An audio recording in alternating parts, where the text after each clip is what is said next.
New York's classic rock, Q1043. Ken Dash out, Q104.3, doing this in honor of the birthday of John Lennon. John would be 80, October 9th. And we would have had an amazing bash of a live breakfast with the Beatles, obviously at the Cutting Room. We could have done 2 shows. We could have held it anywhere.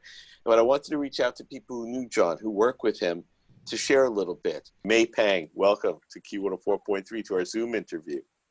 Thank you. May is you 17 years old, an assistant to John and Yoko? I was a little older. I would say I just turned 20 at the time. And when I met them, I just turned 20, and it was being their assistant, and I didn't know what to expect.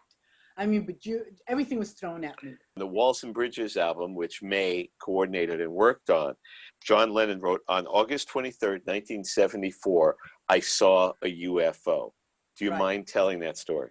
Well, that's the best part about being with John, was always working in the studio, recording wise. I learned a lot. But this particular night, we had just come back from the studio. We were just finishing listening to all the mixes of Walls and Bridges. John says, what do you want to eat? Let's go for a pizza. So I'm ordering. The best thing about New York, you just dial up and says, deliver a pizza. So I'm in the other room getting dressed. So he's standing out on the balcony. It's a nice summer's night. It's Friday. In the heart of this block where we live are all these very highfalutin people. You know, you're talking about across the street was Kissinger. You're talking up the block was John Mitchell. So these are the type of Greta Garbo. So this is one of those types of blocks that everybody's in a shishi area. And John's out there standing there, naked, mind you, and in the dark. And he's looking downriver. We faced exactly downriver. You could hear the noise all around us. You know, New York, if you know New York City, we've got all this traffic. We were right by the East River, so you could hear all that. You could hear the helicopters across the river. All of a sudden, because he told me later, he goes, I'm looking downriver, and he says, I see flashing lights. So I'm thinking, oh yeah, it's the billboard signs. And then it dawns on me, he goes, wait a minute, there's no billboard. We're living in a residential area. What's this? And as he turns, he sees this thing overhead, just coming over very, very slow. Crawling. And he calls out to me. The thing isn't moving very fast. So he's calling out to me, and I don't come because I don't listen to him. So he goes about 2 or 3 times. About the 3rd time, he goes, now. And then I heard the urgency. And then I said, I better run out there. And I go out there. I said, what do you want? And I stop mid-sentence. And I look at this thing that is so close to us. No sound. I could see the underbelly of this object. With, when it's hot and you see these heat waves that you... Yeah. I could see clear as day right underneath. You could see it. You see bright white lights around the rim, flashing on and off, going around the rim, and then one solid red light. You could actually see this whole vessel. How high over your head was it? Like a mile? No, not even a mile. It just cleared the building next to us, about maybe 2 or 3 stories over us. That was it. Wow. So we're close. And I always said that if Reggie Jackson hit a home run, he could hit this thing. That's how close it was. Jeez. Yeah, it was very close. And there was no noise. And we watched it. And John looked at me and he said, and I'm looking at him and he goes, you're seeing what I'm seeing. I said, and I'm going, it's an effing UFO. I'm like screaming. And nobody around us, not anybody across the street.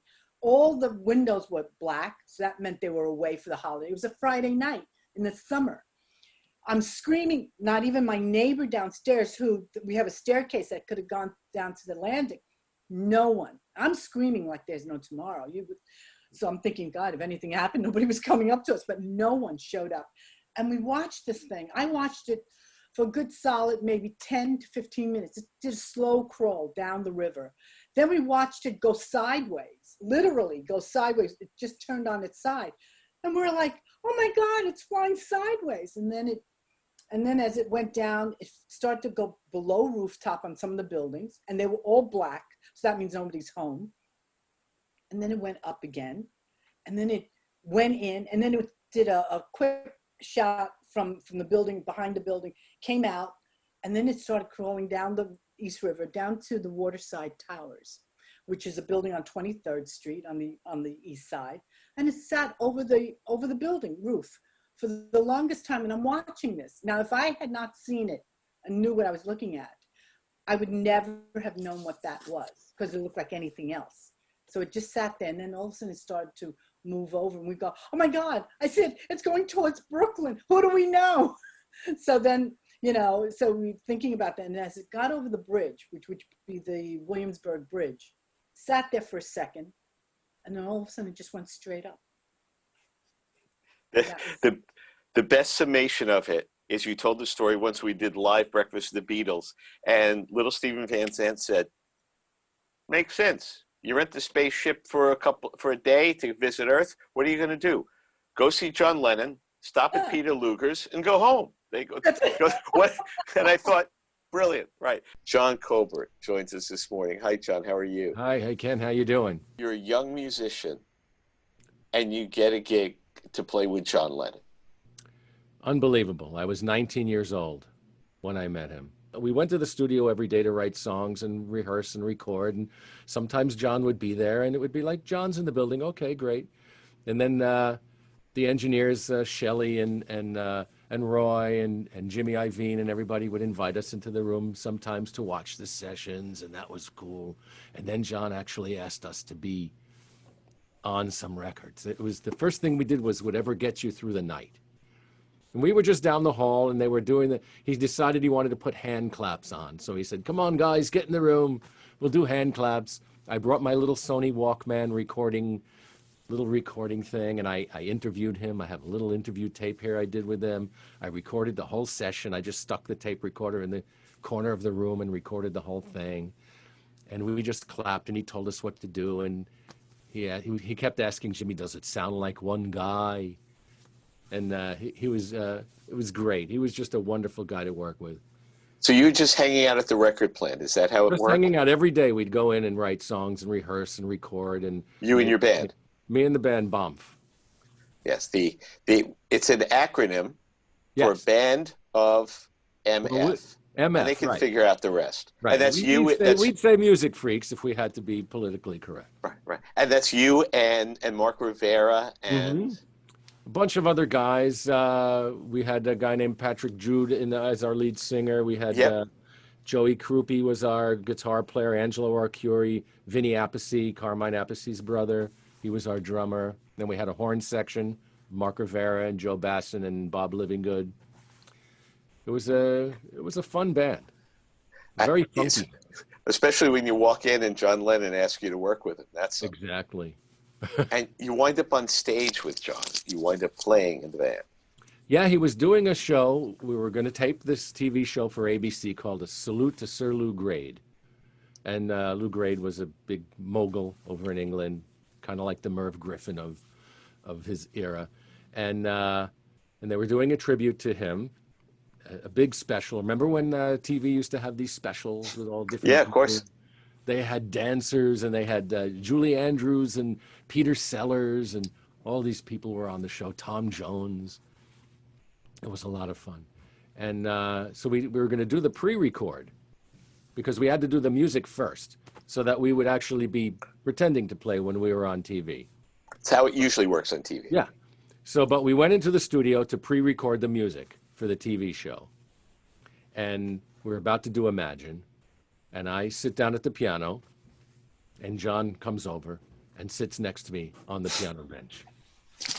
So, and nobody had cell phones in those days, or I would have had tons of pictures of this, but I have memories of it. So just as good. And so he sits down at the piano bench with me, just the two of us on this little piano bench, and he goes, here, let me show you exactly how I played it on the record. I don't know how your heart was able to keep beating. I don't know how you didn't pass out. What a memory. Was he fun to work with? Was he kind to the other musicians? He was the most fun. He was kind. He was generous. He was funny. Funny as heck. I used to write a lot of poetry in those days. I would just take a an old typewriter and stick a piece of paper in it and type whatever I felt like typing. Like I'd make up words and things like that. So one day I said, all right, what the heck? I brought in a poem and I showed it to him. We were just hanging around in the lobby one day. I said, John, would you mind taking a look at this poem I wrote? And he looked at it. He said, I love this. It reminds me of something, that I do, these poems that I wrote and these stories. So the next day I came to the record plant and I bump into John and he's like, oh, here, I brought this for you. And it was a book that he wrote in his own right. And I said, wow, that's fantastic. Thank you so much. I took it home. I told my sister about it. And she said, I don't know if I can say this on the air. She used a word that rhymes with puck, but starts with an SCH. You didn't get him to sign it? I said, no, we're colleagues. It's awkward. Yeah. I don't want to be a fanboy. I just, She said, bring it back and make him sign it. That's my sister, Tamara. So next day I brought it back in with me, and he drew a little picture of a dog taking a dump, and he wrote to John with love and apples, and he signed it John Lennon, drew a little face of his. So that's one of my prized possessions now. Mark Rivera, thanks for joining us. It's a pleasure to be here, Ken. Thanks so much for involving me in this this bittersweet day. You have played with the biggest names in the world. Talk about the record plant a little bit. Talk about, you and John Colbert, the record plant, and what that scene was like in the 70s. It was like, first of all, it was like nothing else I'd ever experienced in my life. It was the first time. I'd had some experience with like doing some recording, being in bands that were going to make it. We were always going to make it, And from Sam and Dave, I was going to make it. I hit the big times when I walked in the record plant, and we were doing. I wanted to be in that band, which was Dog Soldier at the time. A year before, my cousin Vinny introduced me to Bob Livingood, the trumpet player. May he rest in peace. And I saw them rehearsal, like, holy crap, these guys are really good. I mean, and that was Bomf. That was Dog Soldier, which I named Bomf. And it was actually Bunch of, last word. But musical friends. Musical friends. Thank you for more PG. But anyway, that time going into the record plant in 75, I guess late 74 or early 75, I was. You had Bowie and Jagger would be like waiting for the payphone downstairs, and it was surreal for real. I mean, we weren't using iPhones, so there was a payphone, not unlike the payphones at SAR, but record plant was. What year did Born to Run come out? Because Jimmy Iovine, who I grew up with, was recording John and Bruce. Is it close to 75? Were they 74? Yeah. 74, 75. Okay, so yeah.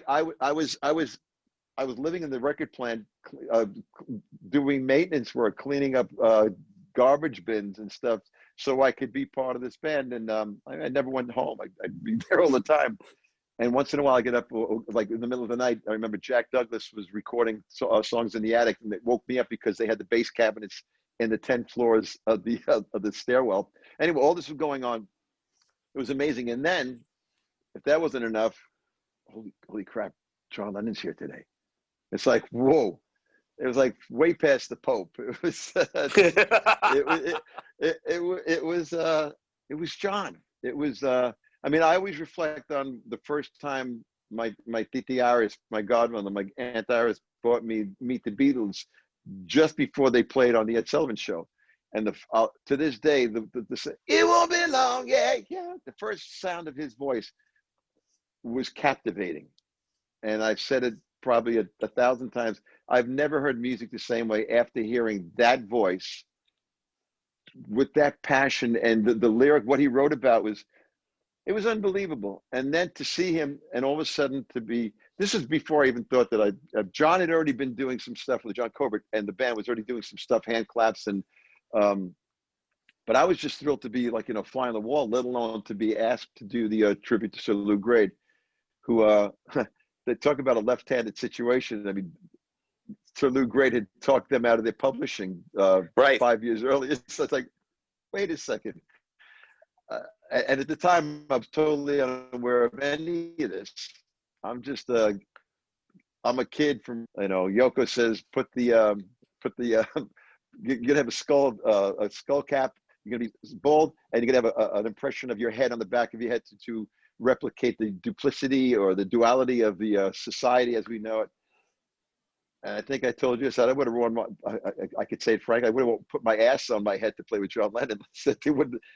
None of it would have mattered. It was so bizarre and so, I mean, just to be in the room with him, to see him get nervous before going on stage, to think to yourself, he was chewing gum, like he was like totally amped up.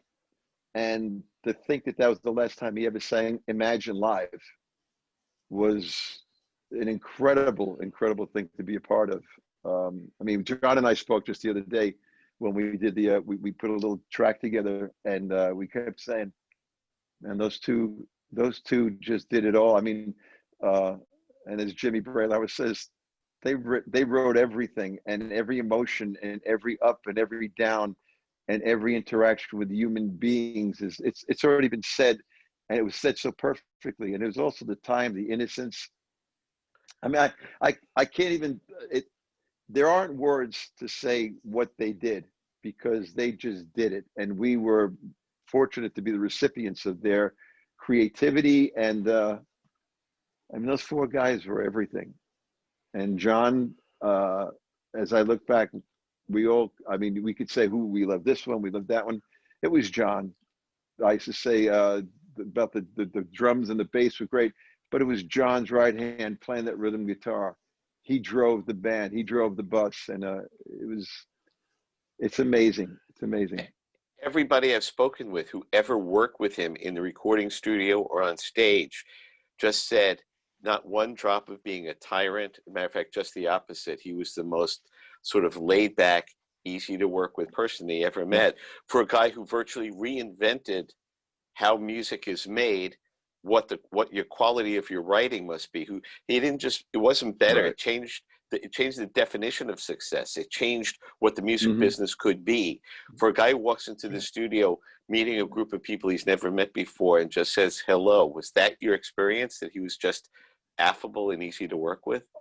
He was very loving. He was very appreciative of the situation that was going on. He also had, I mean, everything that was going on in his life, between the deportation, the immigration concerns, you know, I can't imagine what they went through, the four of them. And then after the fact, what John in particular went through,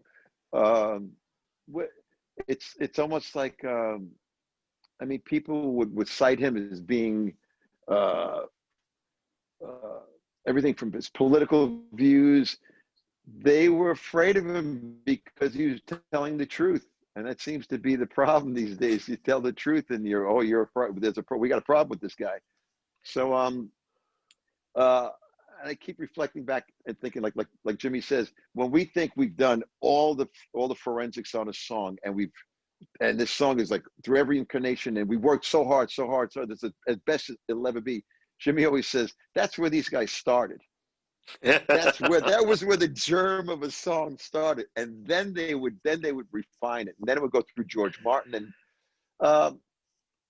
but as far as John, he was such a beautiful human being, and all I could think about was, I mean, my mother's favorite song of all time was Imagine, and I mean, my favorite Beatles songs would have to be, of course, Tomorrow Never Knows, just because of the philosophical aspects.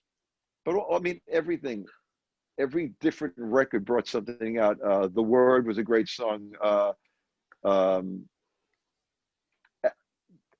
they were all the ones that had John's, in the beginning, I misunderstood. He had that tone about him. He poured his soul into every syllable. And you never once felt like, he phoned it in. No. There was no phoning in. There was no, that's how it goes. And, but he was a great, great guy.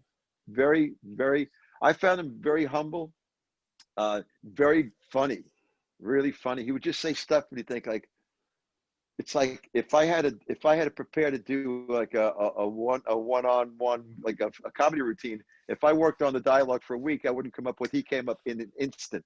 It was just he was so present and so in the moment. And my other dear friend Ringo is exactly that guy. Those are the two that stick out in my mind. They were really, they are still special human beings, thank God. My friend Klaus Vorman joining us for our virtual Fest for Beatle fans. How are you, Klaus? Oh, fine. Tell me about who John Lennon was when you first stumbled into this rough and tumble club in the Reeperbahn in Hamburg, and compare that to the adult where you're playing bass and playing on the Imagine album. How did he change through the years? Well, my first impression was that I really was scared of him. I thought I didn't know, I couldn't work it out what he was like. And I had the job to start talking to him. And still, it was very, very difficult. Of course, he was singing great, he was playing great, but it was hard for me to get in contact. It was not easy at all. I found out then later that he was very frustrated and he wasn't happy with his life. And he didn't know which way he was going to go. He knew he was going to do rock and roll. He loved all those songs, but he didn't know who he was. And if you compare that with the way he was later when Yoko came on the picture, I mean, even this situation still happened when he was all through the Beatles time. When he was in, in Weybridge. In Weybridge, he was still really not in good shape. And he was on drugs and stuff. He wasn't happy at all. And the first time I saw him happy was when he was with Yoko. First time. Wow, that's saying something. You were along for this journey for so long. The album cover that you created in the background behind you, to me, that I've always tried to explain on the radio. If nowadays it takes a team of 100 people and research people, and there's a team that creates an album cover, a band doesn't usually turn to their friend who's an artist and say, would you make an album cover for us? And that album, Revolver, and I've always tried to explain it musically, that album is so far away from Meet the Beatles. This, pictures happy, four smiling, cute boys who have changed the world. And then just 2 years later, the music on that album and the album cover told us, before we even heard one note, that this was going to be something totally different that we never heard before. Well, I tell you what, I was just as amazed as all the other people were. I was just so far ahead that they were scared of this not being successful because I was that far away. And I had the job to find a cover that shows that jump into the future. And don't forget, they said, have you had an idea for the cover? They didn't say you're going to do the cover. I first had to come up with this idea. And when I came up with the idea, then I was happy. I knew I had the job and I could do it. And I tell you what, it's always the same, like what you say, now you got the record company, and you got the boss of this, and everybody is giving his ideas or whatever, and then it's all muddled up. Yeah. And the best is if you tell somebody, here's the band, that's the music, what do you think? And if you come up with a good idea, that's good. It's a hard time. It gets harder for me now. I'm doing some covers now, but it's getting harder for me anyway. In this case, it was the Beatles, and they are such a great band, and they're friends. And of course, I had a good start by knowing them and by knowing what a great band I have in front of me, which then makes you say, it has to be something really special. Because suddenly to be handed this, making an album cover in 1963, there's a lot less pressure than being handed the most important group in the world, a musical group that wasn't successful. They redefined success and they say, would you do this? You're a musician, you're an artist. did you feel a great weight, like not just your friends, but we talk about corporate wise, suddenly the next most important record in the world, and it's going to be my image. Here it is. Oh, it was terrible pressure. I was awful. I really wrecked my brain, and I said, oh, what am I going to do? What? And then I came up. I always write things down on a piece of paper, saying, what am I going to do? The band, who are the fans? How far can you go visually that the people are going to accept it? It had to be way out, but still, I knew there had to be lots of Beatle pictures on it, that the little Beatle fans had lots of stuff to look at. That was important. At the same time, I wanted to have some strange feeling to it. And for everyone listening, Klaus designs this album in 1966, and look where music goes, and look where the art of album design goes from that point on. Look at everything that was being done by Hypnosis, for Pink Floyd. What he was doing was absolutely incredible, and Led Zeppelin and the Who. And if you think of what your cover, I'll draw a straight line to Dark Side of the Moon, to Tommy, to all of the art that suddenly went, okay, we can make a statement with the album cover about what is inside. This is a wrapping that we're going to put on our work of art. And suddenly it counts, as opposed to just a smiling picture of the artist, which is what it always was. You mustn't forget, those days they had budgets, unbelievable budgets. Led Zeppelin time or Pink Floyd. They had so much bread that they could go and have a big pig flying. Which is impossible now. People have to just do it for nothing, more or less. Wow, Klaus Forman. From there into the 70s, his story doesn't stop there. I was just playing Walls and Bridges this past weekend on the radio and playing brilliant songs from there. You're on Walls and Bridges. You're on the Imagine album, rock and roll, working with Harry Nilsson, working with Ringo. It was important that they kept you part of this musical family. And something I want to share from 2 years ago, it was in the evening after a day at the Fest for Beatle Fans, and we were having a cocktail, and I was with Joey Mullen, and we were walking by, and you were sitting there, and Joey hugged you and kissed you and said to me, here's what you need to know about Klaus. If you were making a record and Klaus was in the studio, you knew it was going to be all right. Everything was going to be perfect if Klaus had a bass in his hand.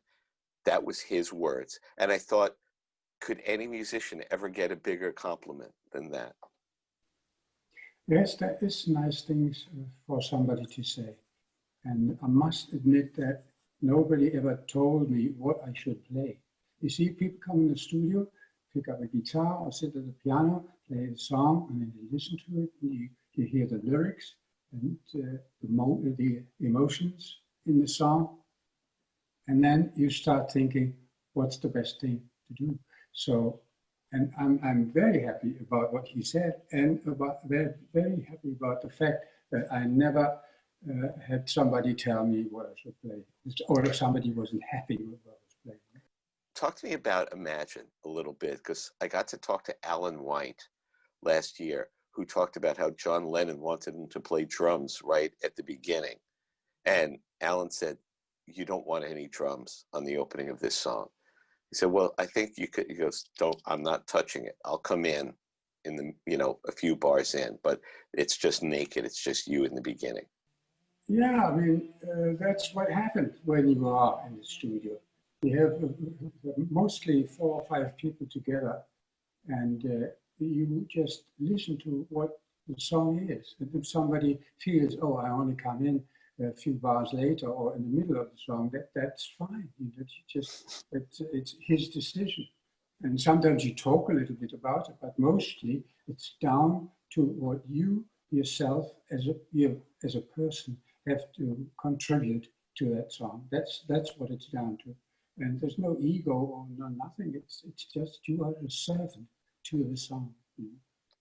When you first heard Imagine, when John ran down Imagine, did you realize what it was? Did you think this song is going to be a bellwether to the world, a message to the world that will still matter, still resonate here, like 50 years on. Yeah, I could have imagined, or you don't know, because it's not Right. out there. But I could have imagined that this is going to be a big one. What a life journey. I know it's a life journey, but you don't think about it this way, because in the first place, I got to know those people really well in Hamburg. And we were doing lots of stuff, going to the Baltic Sea, going to a cinema, going to an exhibition, whatever. We did lots of stuff together. We ate together and whatever. And then you got friends. And on top of this, when you were in the studio, even though John was the singer and the big star, we still felt like a group of people working together. And joining me is somebody who knew him so well as a young man from Liverpool, Billy J. Kramer, my dear friend. Hi, Billy. Hello, Ken. How are you? Thank you. I know we'd usually be doing this live from the cutting room and we'd be having a big blowout bash for John, but we can do this by Zoom and bring people closer to him. My whole idea is with the music makes him a legend. We always talk about the legend. You knew him as a person. Tell me who John Lennon was to you. When my favorite Billy story is when you first saw the Beatles and you said to your mates, they're going to be bigger than Elvis, and they thought you were crazy. That was at Litherland Town Hall. And let's face it, that night changed my world, I walked into Litherland Town Hall and, Bob Buller announced the Beatles and the curtains opened and John was there with that stance of his, which is, that great stance he had, and Paul singing Lord Soul Sally, and my world changed that night. I was just in the process of putting a band together, my first band, and it was just amazing, seeing them the first time. I just instantly knew. I remember sort of my first audition for gigs was at Aintree Institute, and I used to put like the bands who were just starting off on early, and the guys with the name Metal Lakes, and if you're any good, you got a few gigs. And that night that I auditioned at Aintree Institute, the Beatles were playing, and that was the first time I met the Beatles. And I spoke to John about how, you got that guitar, it's very unusual. And he was like, do you want to play it? And I think back now, playing John Lennon's guitar, it's a bit special, and I got 6 gigs that night because that was the start, And then John recommends to their manager, Brian Epstein, that he should sign you. I was, obviously I was on the circuit doing all the gigs, and I used to cross paths with them, and John kindly said to Brian, because they used to call it Brian Epstein's stable of artists, and John suggested, he says, you should check out that kid, Billy Kramer, he's good. He's a good singer. And, I always say I'll always be indebted for all the help I had, Right. The times, can you imagine that he came to see me rehearse with the recorders at the Gavin? It's, God, I wish he was around today. No, so it's awkward to say, but outside of saying thanks, what would you say to him today? What would the conversation be about? Well, let's face it. It's hard. I don't know, Ken. Things are so crazy. But I think, me personally, I would be obviously talking about the journey we've all had. How it's still, when I think about the Beatles today, it still amazes me. It's never got stale, and it's all these years later, and I hear the records on the radio. They don't sound dated like other people's do, and they had such an effect on the world and still do. It's it's unbelievable. You know, I mean, we're still learning things about them, things I didn't even know. You know, They were ahead of the game so far. Billy Yeah. J. Kramer, he was not meeting them later in life, but starting out as young kids, as teenagers and young men with him. There's one last story I hope you would tell, and that's the 21st birthday party story. Oh, well, you know, I'd been doing a gig with my first band, and I went to Paul's for his 21st, and it was rather cool. There was a lot of celebrities around. I don't think I'd even made a record. I'd made a record then. So This is at Paul's house in Liverpool. yeah, and I was stood there in the garden with this young lady I was with at the time, and John come like walking out, staggering out, and he touched this girl's boob, and she said, "Get away, John!" And he tried to punch her, and I stopped him. You know, me and Billy Hatton, this guy from the foremost, and you know, he was very abusive. I'll be very honest with you. You know, telling me how great they were and how I was nothing, which is quite true. But you know, and you know, Cynthia was really upset and crying, and I just got the two of them and I put them in a cab and sent them home. And you know, I've been asked about that story many times, but you know, and Brian said, "Oh, John said he's sorry." I said, "Well, I want John to say he's sorry." And funny enough, the next time I saw him was at Abbey Road, and he did apologize. And let's face it, he gave me some great songs, so he mustn't have fallen out with me. You know. I mean, you make him human. You make him a human being. You know, it's like, well, he wasn't as great as. No, you have to, the artist and the person. We're all flawed as people. The art that we make, that lives forever. I mean, it's like, you know, we did these weeks in every seaside town in the summer, and I remember I stood at the side of the stage one night, and I always felt sorry because they always had these compers who were like hosting the shows. And they go out there, and the kids didn't want to know. They'd be screaming at them and throwing jelly babies. And, you know, and I felt so bad. But this guy one night walks off and he goes, "God, I feel funny." And John said, "Well, you better get back on there quick." Which I thought, you know, I thought that was great. Oh, brilliant. New York's classic rock, Q1043.